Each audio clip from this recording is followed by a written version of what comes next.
Ci racconti, avvocato, come è nata l'idea del Museo della Civiltà Contadina del Friuli Imperiale?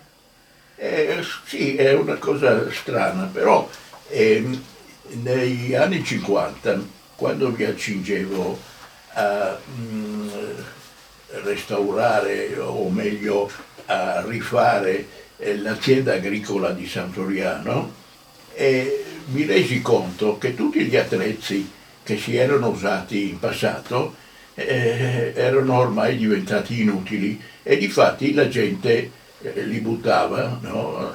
A questo punto mi è venuta l'idea di fare un museo, no? Ed è stato un momento felice perché si poteva avere gratuitamente tutti questi oggetti, no?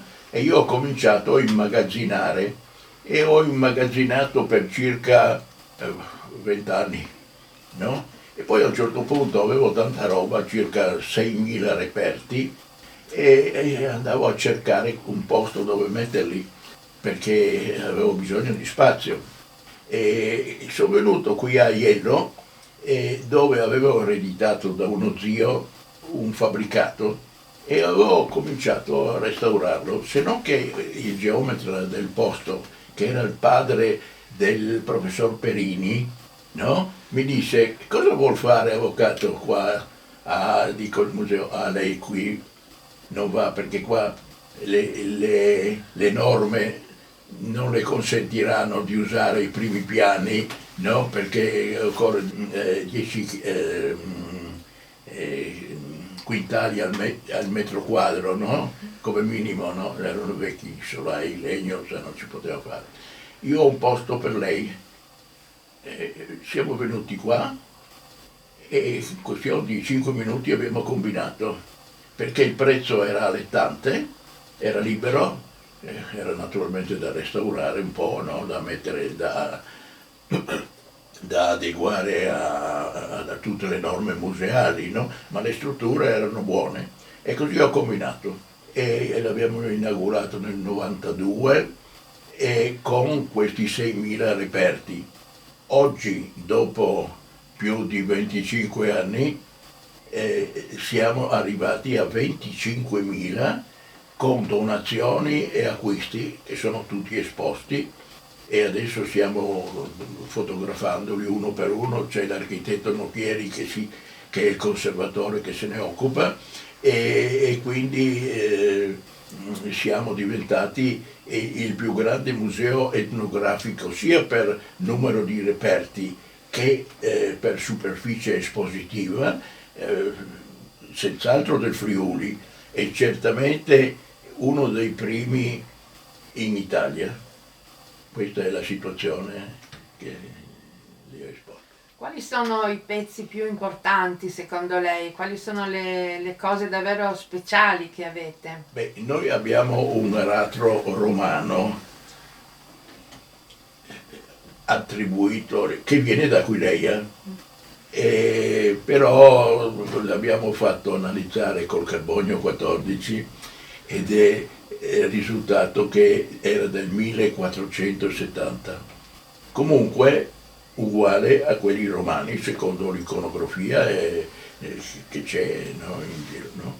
Ecco, questo è direi l'oggetto più antico. Poi noi raccogliamo oggetti che vanno dal 1500 fino al 1918, questo per nostra scelta, no?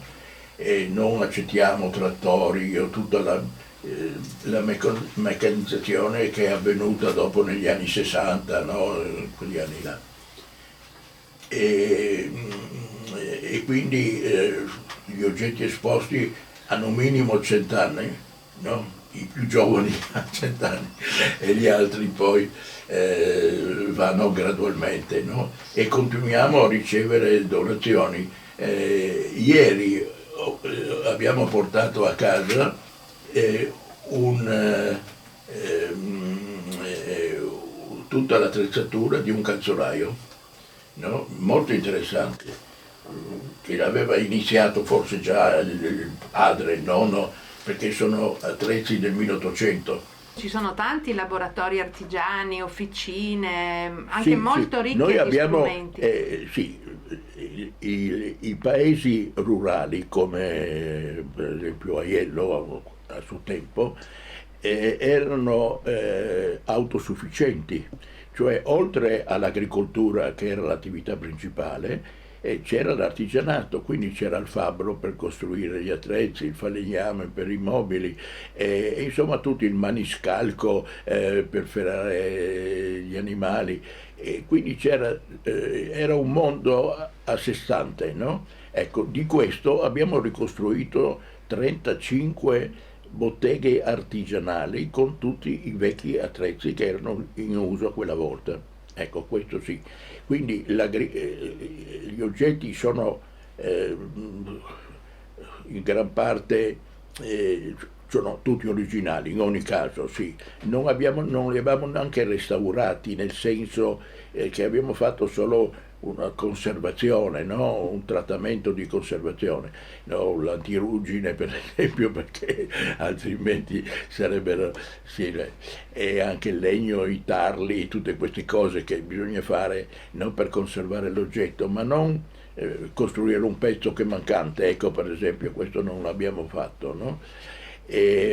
Quindi non è solo vita contadina, è anche vita sociale, e vita difatti il artigianale. museo si chiama Mhm. Associazione Culturale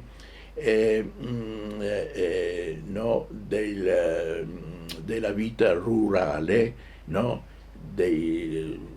Del Friuli. del Friuli, sì, Mhm. e del Friuli che era differente, cioè che oggi è differente da quello che era.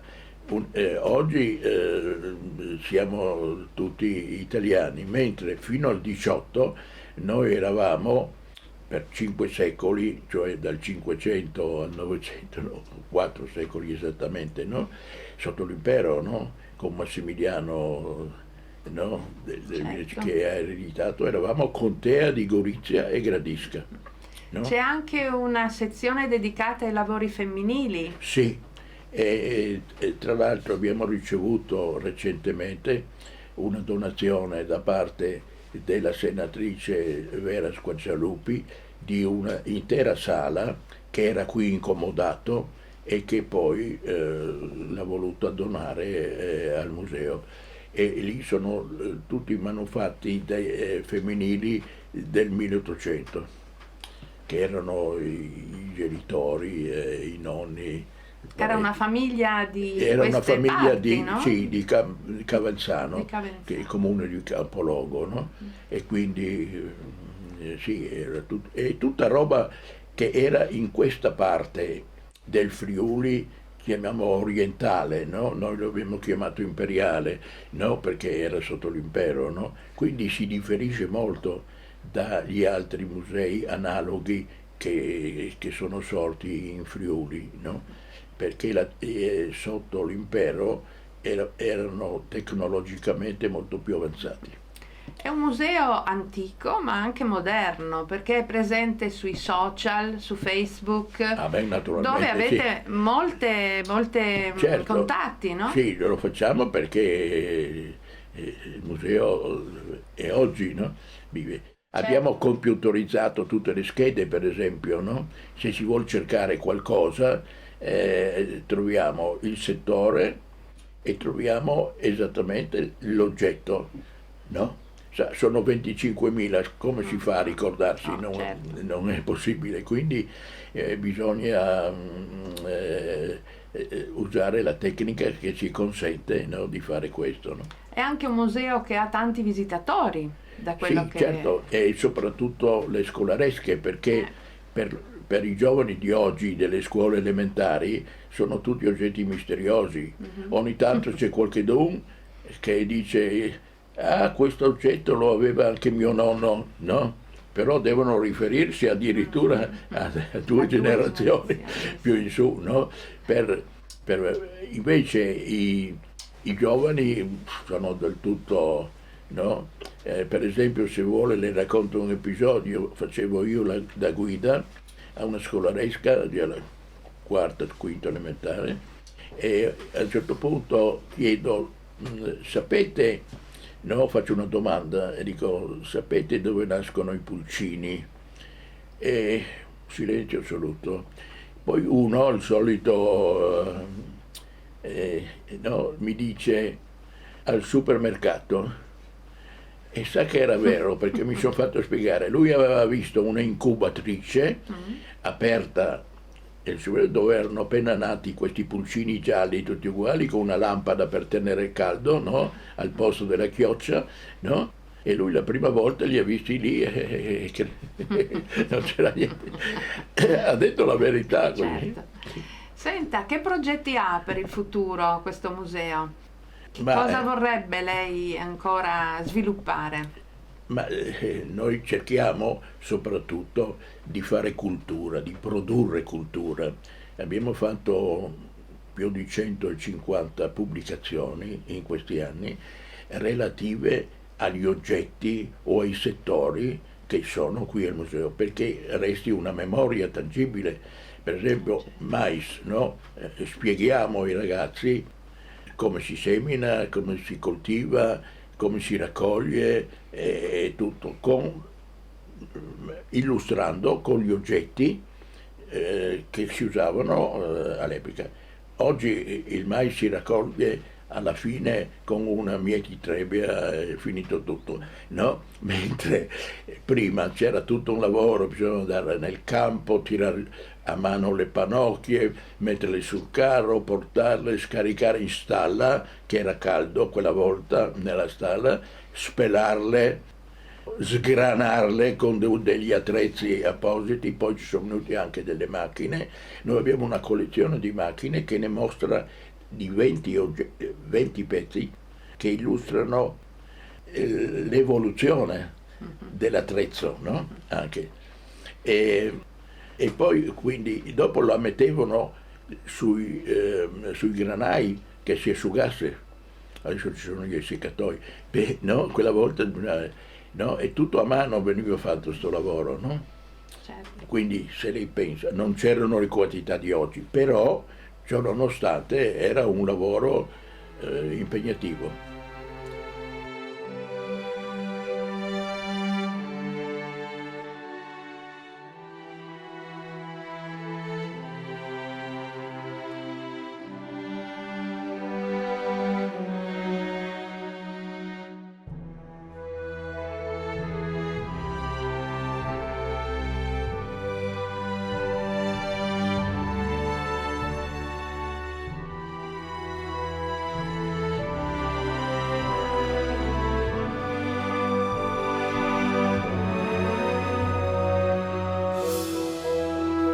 Ci troviamo nel primo piano del fabbricato grande del Museo della Civiltà Contadina di Aiello.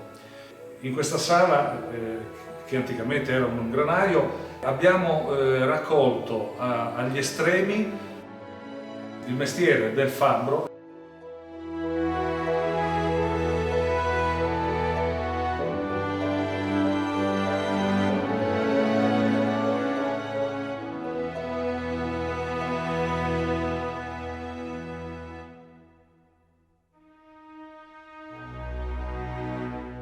Il mestiere del falegname.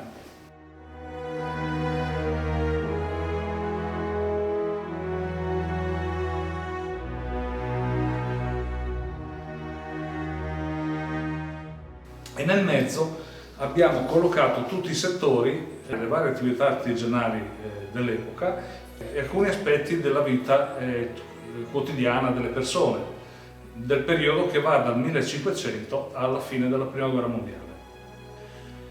Il primo settore che incontriamo è la cucina come era utilizzata fino a tutto il 1700. La cosa particolare era il fuoco aperto, si trovava nel focolare con tutti gli attrezzi che servivano per tenere sollevati i ciocchi di legno e le pentole a cucinare sopra il fuoco direttamente. E qui abbiamo tutte le stoviglie e anche l'attrezzatura che serviva per tostare non tanto il caffè quanto l'orzo.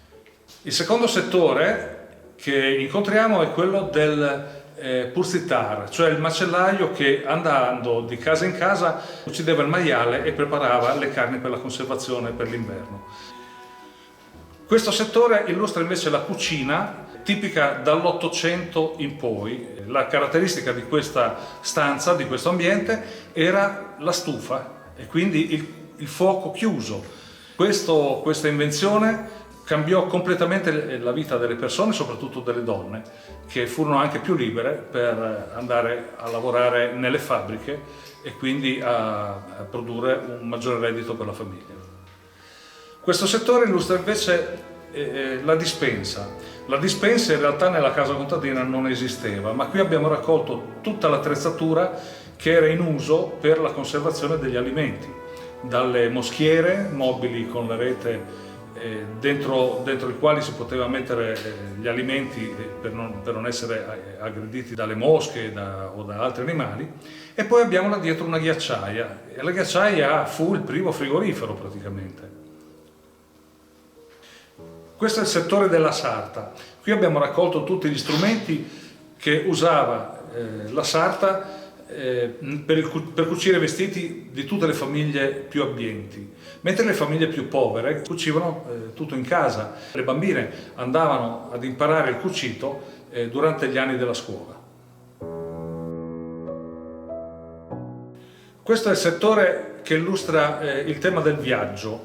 Viaggiare anticamente era una cosa che si faceva molto di rado, ci si sposava o quando si cambiava città e ci si portava dietro tutta la propria vita in questi grandi bauli. Viaggiare è diventato sempre più facile e arrivarono le valigie, da quelle belle e molto ben rifinite a quelle di cartone che usavano i nostri nonni per emigrare nel periodo delle due guerre. Ecco, questo è il settore del cappellaio. Tutti quanti, uomini e donne, indossavano il cappello fino alla metà del Novecento e quindi ogni paese aveva il suo sarto specifico che costruiva i cappelli o anche le borsette e altri oggetti. In questo settore abbiamo una raccolta di cappelli antichi, vecchi, e gli stampi con i quali venivano costruiti.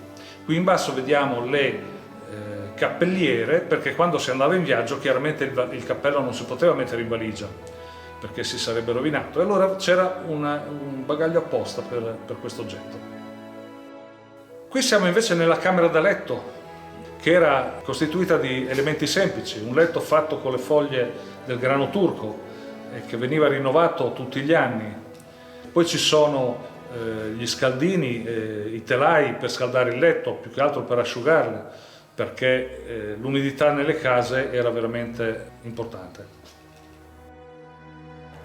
Ecco, qui abbiamo rappresentato la religiosità così come si trovava nelle case contadine, nelle case di una volta, perché tutte le case avevano il quadro sacro, l'immagine alla quale facevano riferimento tutti quanti nella famiglia. Un oggetto particolare è la scarassula, veniva usata a Barbana il sabato santo, quando le campane della chiesa erano legate, per chiamare la messa.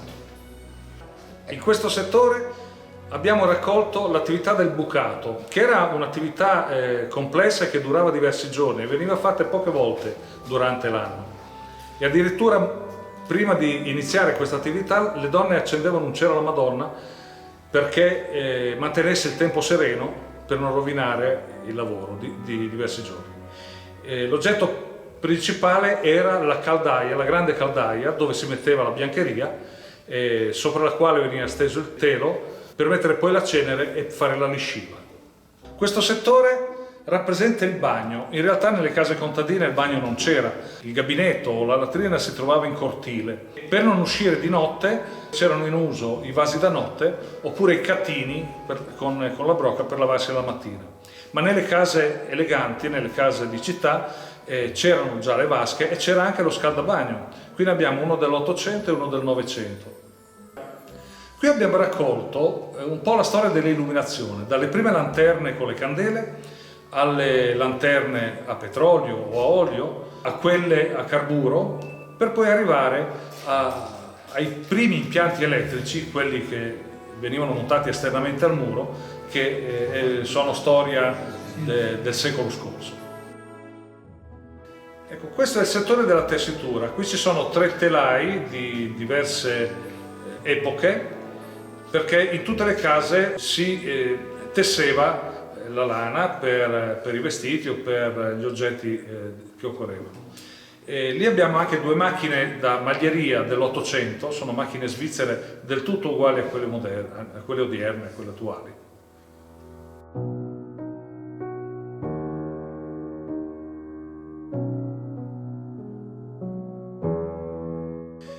Questo è il settore della sericoltura, dell'allevamento del bacco da seta. Già alla fine del Settecento l'imperatrice austriaca Maria Teresa aveva incentivato questa attività perché rappresentava un metodo corretto e utile per incrementare il reddito familiare.